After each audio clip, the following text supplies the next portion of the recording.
4, 3, 2. Hello, everybody. Good morning and welcome once again to a weekly media briefing and public health update with Montgomery County Executive Marc Elrich. I'm Laura Vigili, Hispanic Public Information Officer, and joining us today is Dr. James Bridgers, Acting Health Officer, as well as Dr. Earl Stoddard, Assistant Chief Administrative Officer, Mr. Sean O'Donnell, Program Administrator, Public Health Emergency Preparedness and Response for the Department of Health and Human Services, and Ms. Kimberly Townsend, Senior Administrator for Communicable Disease and Epidemiology for the Department of Health and Human Services. Joining us today as well is Ms. Jessie Mejia Terry, who is the county's Latino Liaison with the Office of Community Partnerships. Members of the media, remember to use the chat when we enter the Q&A portion of this presentation to request your turn to ask questions, and remember to identify yourselves, the organization you represent. And with that, Mr. County Executive, I toss it to you. Good morning. How are you today? I'm fine. I will warn you that if my battery actually runs out on this computer, I may experience a brief delay as we switch over to device number 2. But let me not waste any more time talking about that stuff that's not there. So let's start. So today I'm talking to you from the Metropolitan Washington Council of Governments, and I'm down here for the Board of Directors meeting starting at noon. I want to thank the Council of Governments for providing the space and for everything else they do for the region, which is much bigger than providing me this space. COG is really critical to organizing our region's efforts on transportation, housing, the environment, as well as equity efforts. I want to note that over the summer, COG Executive Director Chuck Bean announced that he will be stepping down at the beginning of the year. And I want to thank Chuck for his service for nearly a decade here at COG. He's provided, real leadership and stewardship, and I'm glad he's going to be still here to help with the transition of leadership. He was here when I was on the council, so I got to work with him for many years. I want to start today by talking about Thrive 2050 and the very troubling update on the county's Thrive Master Plan that they received yesterday. Thrive 2050 is the county's master planning document that will impact all of our general plans moving forward for the next 3 decades. I got to hold on a second. Scott, whatever they did took over my entire screen. There. Okay, let's try this again. So the Thrive 2050 is the county's master planning document that's going to impact all of our future general plans moving forward for the next 3 decades. While it doesn't directly do the zoning itself, that part of what was originally intended, the council separated out from this. So you're not seeing the planned zoning as well as this document at the same time. There is planned zoning that goes along with this document. And that's probably the thing that has the greatest concern. But this document sets the stage for how the zoning would be applied. This is a very big deal for the future of the county, given all the things that it's going to affect. It's going to influence budget expenditures. Our staff informed the council that the infrastructure to support this plan was billions of dollars. It was dismissed by some council members who just said, I simply don't believe it. It's going to impact the educational system. It impacts transportation infrastructure, economic development, environment, and it creates and how we go about creating more affordable housing, as well as our racial equity and social justice efforts. I'm glad the council decided to commission a racial equity and social justice review of Thrive. That was not done by the planning board originally. This review was conducted quickly because of time constraints. It was intended to solidify the plan moving forward, but it actually did the opposite. We now have more questions than answers. This week, I sent a letter to the county council encouraging them not to move Thrive forward until concerns regarding the lack of equity and community involvement are resolved, and until the fundamental issues underneath all that are resolved. We're going to put a link in our chat to that letter in our chat. And I also want to encourage everyone to watch the consultant's report to the council yesterday if you haven't seen it yet. But this is what they said.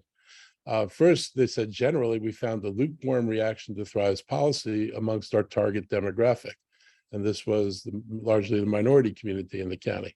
While we received some positive feedback, many people expressed frustration due to a lack of perceived context sensitivity in the approach that did not go far enough to consider and prioritize the needs of working class communities. Some folks expressed skepticism around the successful implementation and felt that adverse unintended consequences are likely on their communities if certain safeguards are not reinforced in the methodology. Additionally, there were many who felt that the prior community engagement efforts were not adequate and the plan did not reflect the true participatory process. I'll point out, I said those about this plan from the beginning. Three main issues were identified as being the primary problems with past outreach: a lack of demographic data gathering, lack of racial representation in early phases of engagement, and lack of transparency and clarity about the stakeholder and community outreach process. In general, the report said, for all plan chapters, the how we will evaluate progress sections need to include establishing specific targets for equity outcomes. For example, establish a criteria to support Black-owned businesses, recruitment, and retention. After revising Thrive, in other words, they think it needs to be revised, revisit with low-income and BIPOC communities to make sure communities can support the policies before passing the document. Allow more time and resources to complete drafting RESSJ's review language, which is our Racial Equity and Social Justice Committee. Conduct a housing study that will seek to address displacement fears by community, determine how to achieve growth targets and identify barriers to successful implementation, and establish working relationships with communities that prioritize participatory planning and delegate power to vulnerable communities. The feedback gathered by the consultant team and the significant changes they recommend is why I've urged the council disapprove Thrive 2050 plan. Now, the council does not have time to revise Thrive and address all these concerns before the statutory deadline, which is October 25th. It simply cannot be done in that time. When summer began, we had a goal of getting back the time the pandemic had taken away from us through intense outreach on Thrive. Instead of reaffirming the work, the effort has only scratched the surface on issues that we need more information about. And the previous housing element, which is only 10 years old, had more concrete solutions in it to affordable housing than this document has. This document's not even close to what the other document provided as guidance for affordable housing. We need to get this right, and we still want to give our community the best roadmap moving forward. It just may take more time to draw up that map. There is absolutely no urgency to this. It has been presented as this needs to be done in order to provide affordable housing or more housing. The county has over 30,000 units already in the pipeline that all a person has to do is pull a building permit. So it's not like this is necessary in order to make sure there are houses or buildings to build. We already have achieved that. We just need people to build it. Move on to Hispanic Heritage Month. Hispanic Heritage Month begins tomorrow on September 15th, wraps up on October 15th. Over that time, there's lots to celebrate. Soon you'll see our county's Hispanic Heritage Month calendar, where you'll find cultural celebrations and other county community programming open for everybody to enjoy. More than 200,000, you guys have done this again. I don't know why this happens. More than 200,000 Latinos called Montgomery County home, and 30% growth. It's had 30% growth compared to the last federal data collected in 2020. So it's been the fastest growing population here. The previous census report showed us that Latino children made up a higher percentage of the school population. Today, close to 1 in 3 MCPS students are Latinos. In our county, you'll find schools that have expanded programs to help students coming in from all over the world. We now have 6 schools that offer two-way language immersion classes to help Spanish-speaking children at the elementary school level. Efforts like that have helped MCPS raise its graduation rate for limited English students by nearly 10% over the last 5 years. Montgomery College is also a resource for Latinos through the Hispanic Business and Training Institute. It offers classes in business, entrepreneurship, professional development, and licensure. And these classes are either taught in Spanish or are bilingual. And here at the county, we've also begun to make our procurement process more accessible to Hispanic-owned businesses. This summer, we held a 3-part workshop on obtaining county contracts entirely in Spanish. Montgomery County Spanish language health campaign, led by the Latino Health Initiative, used the Emmy Award-winning character La Abuelina to help encourage the community to take COVID seriously and get vaccinated. Those efforts saved lives, led to one of the highest rates of vaccination among the Latino community nationwide, and is generally hailed as a big success. La Abuelina and her family reflect our county's commitment to ensuring that we're messaging in culturally competent ways that actually make a difference.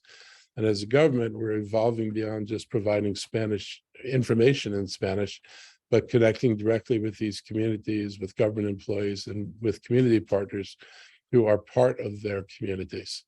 And I'm glad we have this opportunity to celebrate and spotlight and honor Hispanic Heritage Month. And at this point, I'd like to welcome Jessie Mejia-Terry, a community outreach manager and the Latino Liaison from Montgomery County, to discuss what we can expect this month.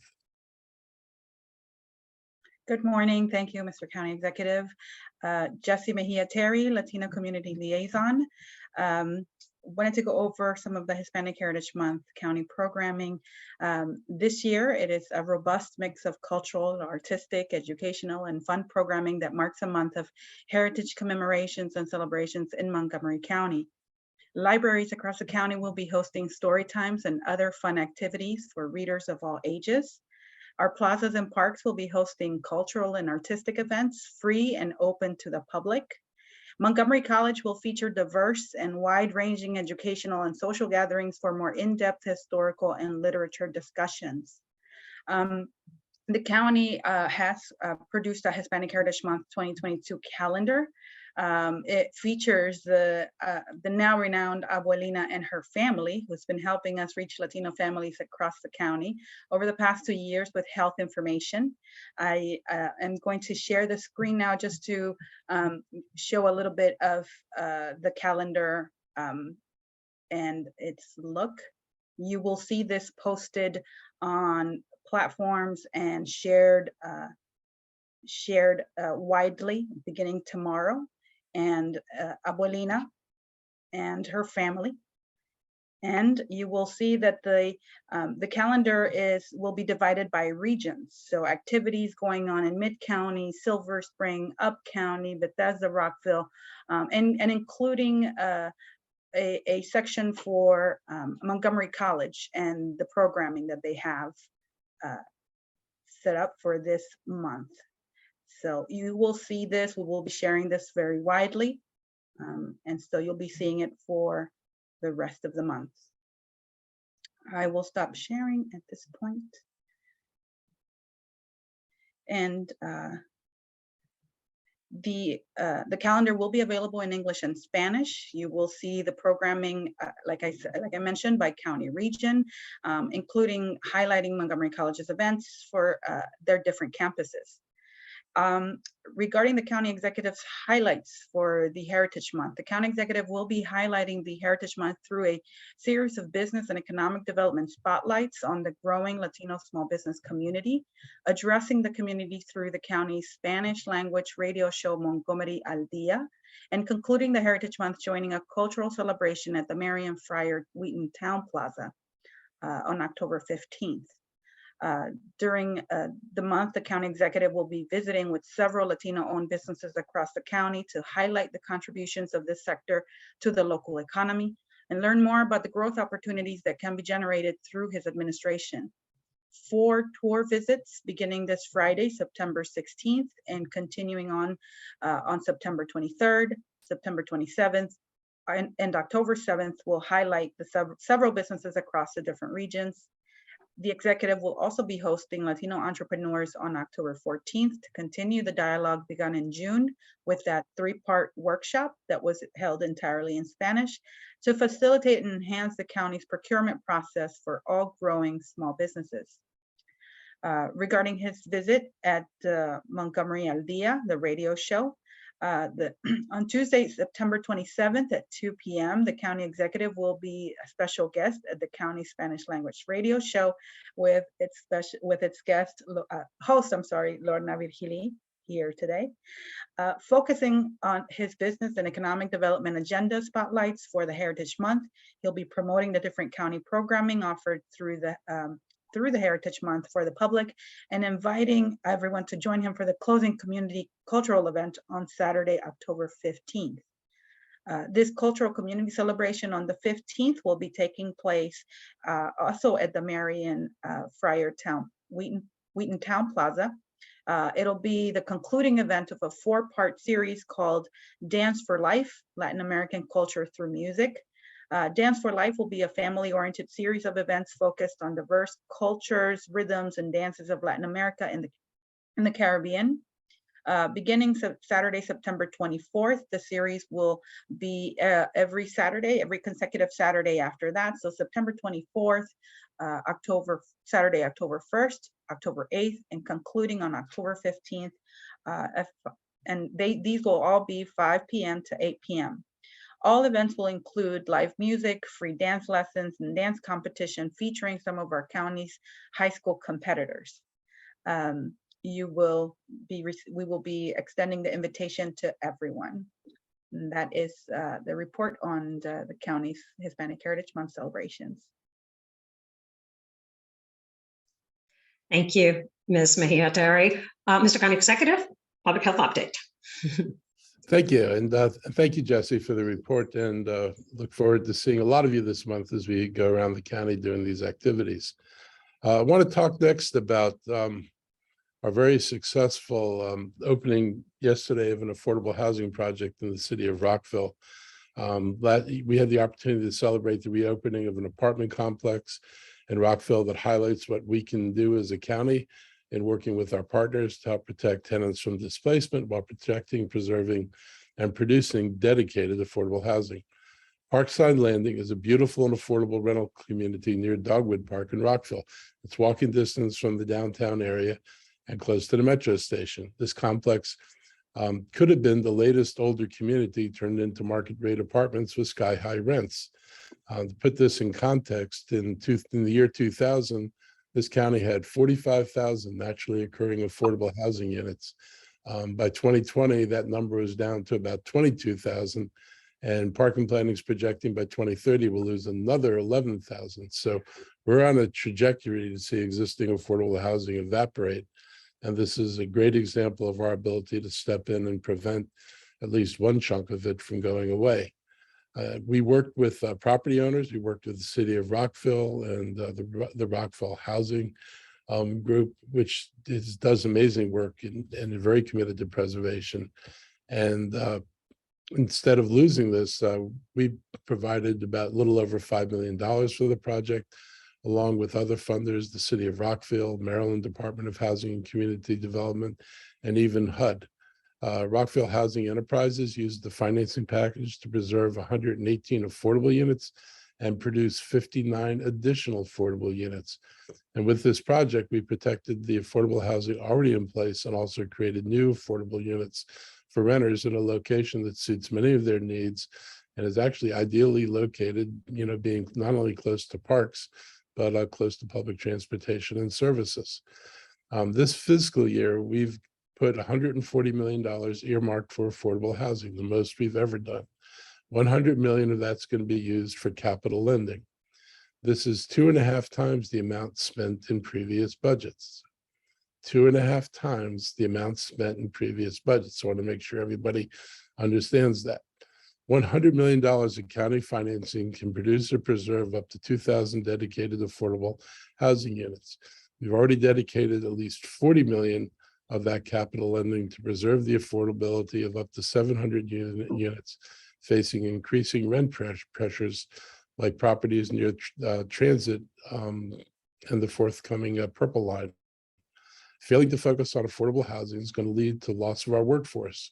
Years ago, it was teachers, firefighters, and public services that needed this protection. Now more than ever, it's everyday folks who fall into the category of not making enough money to keep up with the soaring home and rent prices. I know some of you are going to say, well, county executive, what about Montgomery County's moderately priced dwelling unit program? That program is, 50 years old. I hate to point out, but there's a mere 6,700 affordable rental units left out of a 50-year-old program, because everything built before 2005 had limited expiration dates of either 10 or 20 years. So the last of the units that were built in 2005 will expire and go back to the market in 2025.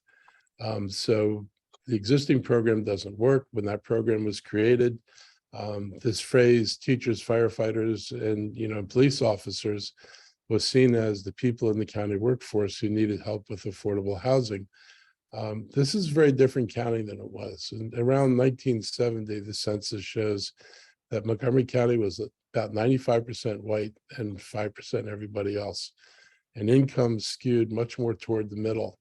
And the changing nature of work in the county, the changing people who've moved into the county for the jobs, particularly the lower wage retail jobs that came to be very dominant, do not make the money that was originally envisioned when we set up this program, the MPDU program. So they fall below the income levels that program serves. That program also doesn't serve people who make a little bit above the cap, which would be around $75,000 or $80,000.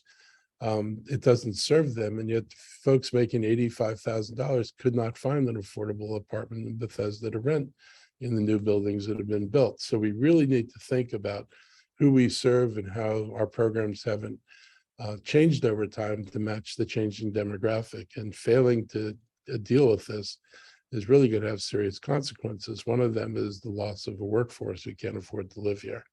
Over the next several months, you're going to hear more updates about the progress we're making to produce, preserving, and protecting affordable housing. I look forward to the continued updates as we move forward with the development of affordable housing on 18 separate county-owned properties throughout the county. We're putting those out in 2 tranches of 9 with actual RFPs. We did REOIs to get expressions of interest. We had over 130 expressions of interest. Now we're packaging these up and we'll start moving them to the market. At the beginning of this month, the Department of General Services issued a series of requests for developer proposals on these sites in Bethesda, Silver Spring, Glenmont, Rockville, and Wheaton to ensure that we're using every tool at our disposal to build more affordable housing units. Now for the COVID update. As far as COVID goes, this week our community levels remain low. Case rates continue to decline, and our hospitalizations from COVID have decreased by about 25% over the last month. I continue to encourage everyone to get vaccinated and keep up to date with the booster shots. The newly authorized vaccine boosters are designed to protect against the Omicron strain. It's meant for anyone 12 and up who hasn't had a booster within the last 2 months. And vaccines are available through the county, but actually there are many more vaccines available through private providers, through local doctors and pharmacies. So the county, in this case, is not the sole source or even the major source. So you have many more places to go than just county clinics to get these vaccines. Again, it's important to point out that with this new vaccine, which deals with the original variant, the original coronavirus and all its variants, including Omicron, we are no longer giving out, we're not supposed to give out, and we're not giving out any of the other boosters. And so the only booster you can get now is the booster that's protects both against the older strains, but also against the new Omicron strains. So it's a little change, and you might, if you think you're going in and asking for just a regular booster, this is the booster you'll be getting. The new booster is critical to ensuring that we don't have another winter like last year. And it's imperative that folks get their shots over the coming weeks before the weather gets cold. Everyone is inside more often, and the virus becomes more transmissible. Again, the virus continues to mutate. We don't know what the next special edition is, but this gives us an opportunity to be better prepared. We do know how to beat COVID, and it's clearly the vaccines.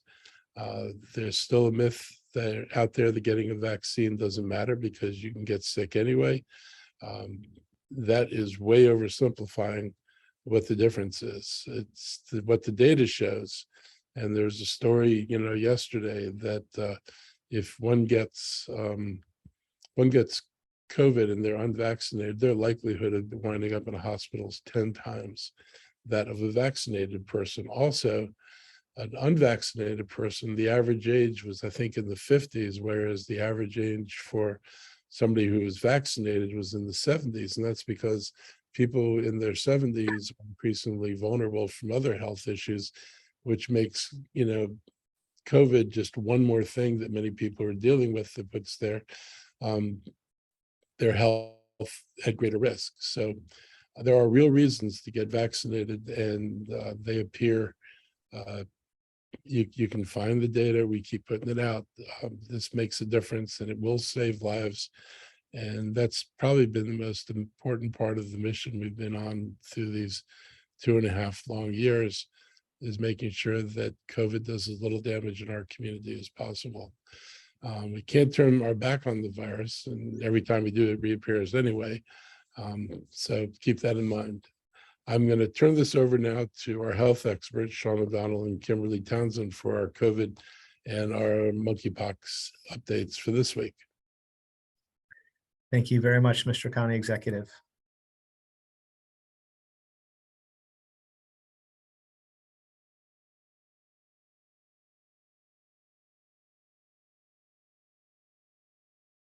So we'll move rather quickly through this. I know many of you have, the county executive has covered much of this, and you may have heard this from previous weeks.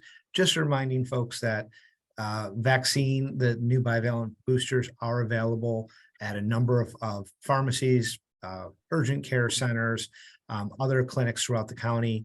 The vaccines.gov will give you information over multiple states, and the coronavirus.maryland.gov will give you a search engine. You can search for specific vaccines through this, and we'll show you what's available locally. You can see these are all spots with the bivalent booster. And this is the search engine from vaccines.gov. Just a reminder that we're monitoring the variant proportions, and we're still within the BA4, 0.6 and BA5 are making up the majority of our cases, even though the case rates have been declining. As you can see, again, the hospitalizations have come down. And when we look at both the acute care center and our other hospitals, they have hovered in the 80 to 90 patients with COVID range, which is, again, much lower than where we were about a month ago. We are continuing to track deaths, and within the county, we've seen a fairly similar number of mortality linked to COVID over the last few months. We are hoping that this may decline a bit following the reduction in transmissions this month, but we are tracking on these.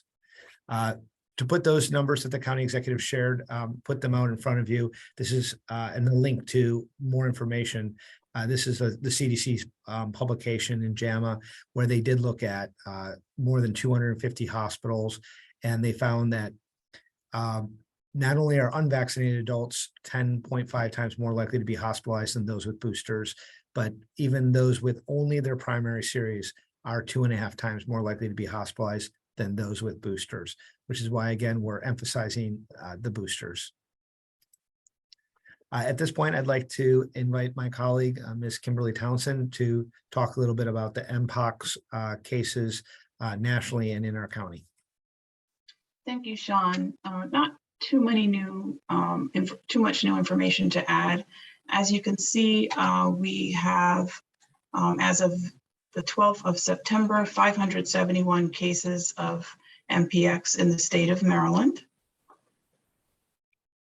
And this is a snapshot of the trending of MPX cases nationwide reported to the CDC. Our hope is with mitigation strategies that they will continue to trend downward. There are currently 73 cases of MPX identified in Montgomery County as of September 13th. Here is some demographic breakdown or information about communities and genders that it affects.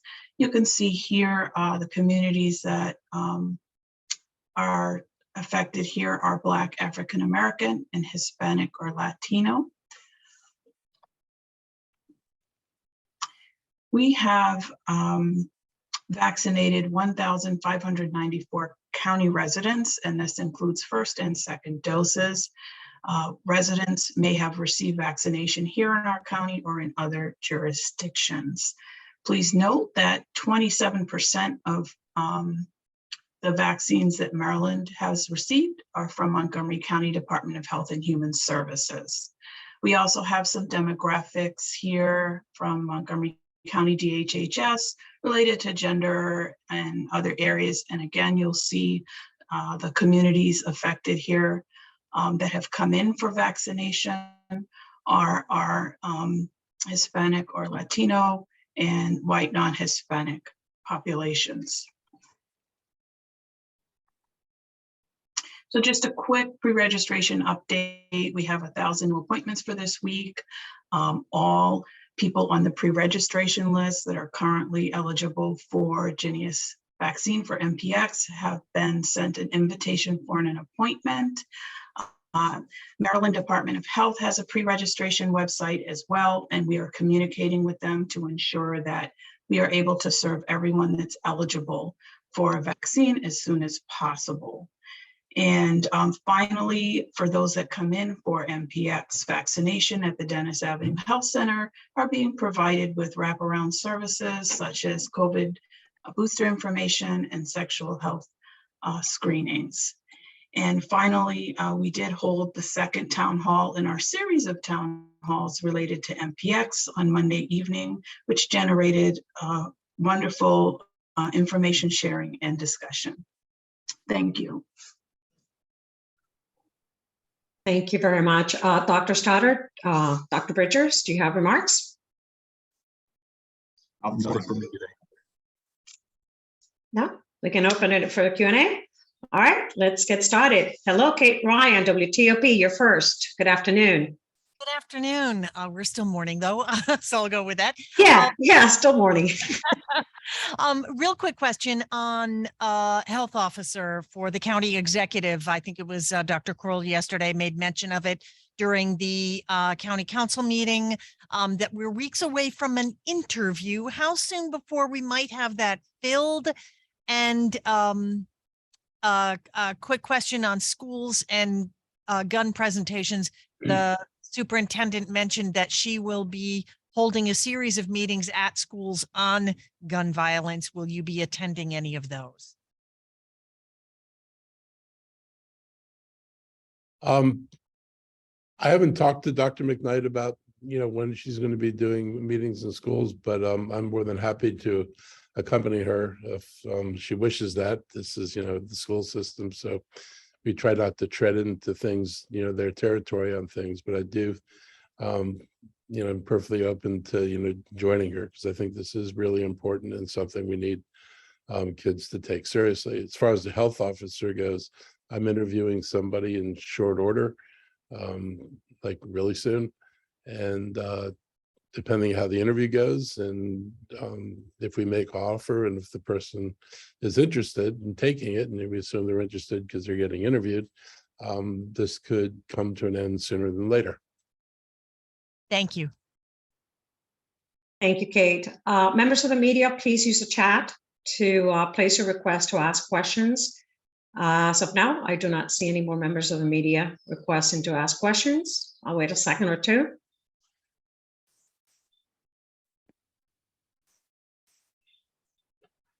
Any questions for the officials, members of the media?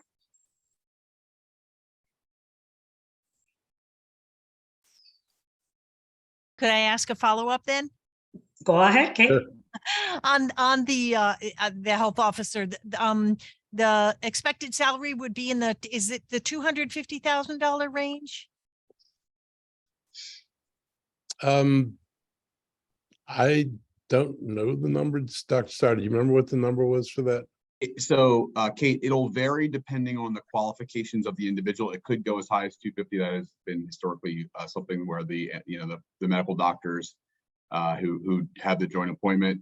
But as a reminder, and this is something we talked about with the county council in May, I believe, we've modified the position description in a way that depending on the individual and whether they would be asked to serve both as the health officer and the chief of public health services or not, that salary range could vary a bit.